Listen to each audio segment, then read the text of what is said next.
Who would have thought that Luxembourg has an underbelly?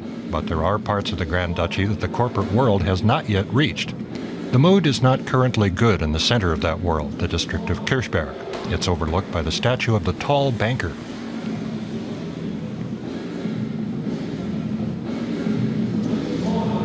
Luxembourg's status as a global financial center is under pressure now that the EU's clampdown on tax havens, set to be complete by 2017, is underway. But as usual, bankers are looking ahead. And right now that means they're looking to China.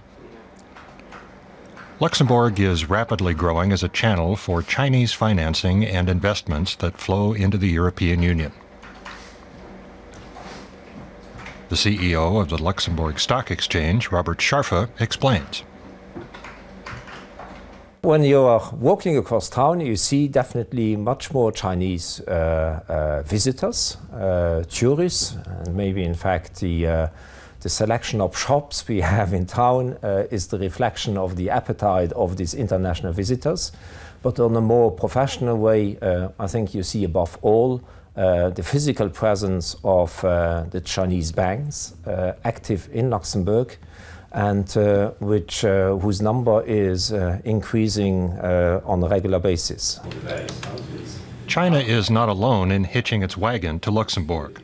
Brokers here are well aware that the entire world appreciates Luxembourg's know-how. The fact that the country will end its banking secrecy as of January 1st, 2015 is unlikely to change that. The Chinese, for a start, are not too bothered about banking secrecy and tax breaks. Financial consultant Amanda Young says that they're mainly interested in Luxembourg's role as a gateway to Europe and as a hub for the Chinese currency, the renminbi. The renminbi is on track to become the third largest international currency behind the US dollar and the euro. In 2013, the Chinese overseas direct investments actually will increase to 90 billion US dollars. It's more than 70%, almost 70% increase.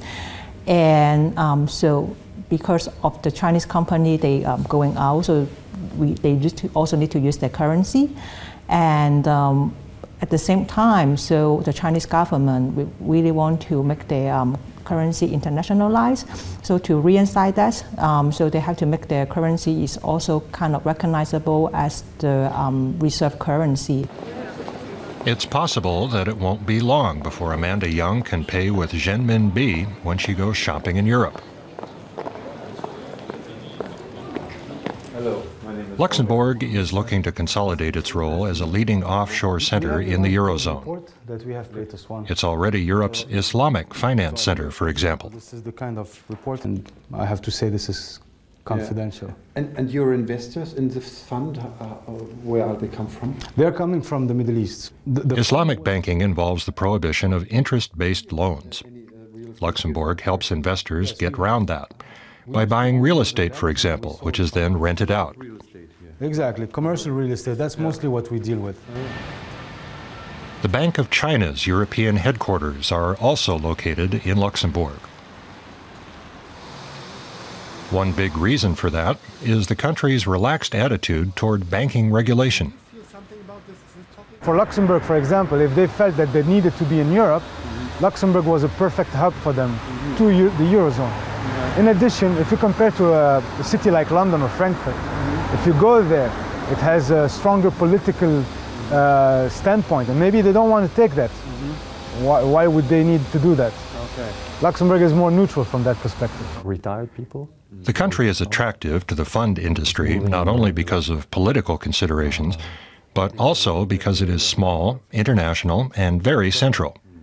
That's why it's home to Jenny Capital, for example, an investment management and financial advisory firm. One of its specialized areas is motorsport. If you look at the German automotive cluster, so south of Germany, you have Munich, Ingolstadt, Stuttgart, Wolfsburg, and all of the expertise that has been built over the last 50 years in these cities and around these cities has never ceased to improve, you know, incrementally every year by every year.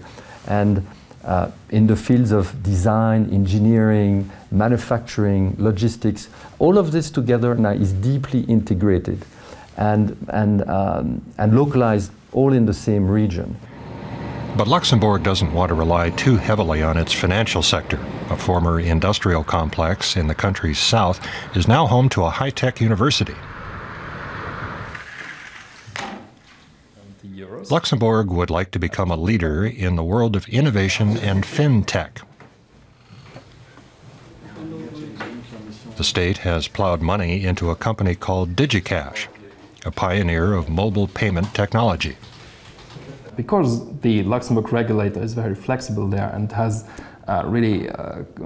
there's a very interesting dynamic there for payment companies, and Luxembourg has become a hub in Europe for payment companies. There's a lot of them over here, like PayPal, Alipay, Yapital and others, and so on, that have established in Luxembourg. So that was the reason why we actually could do it.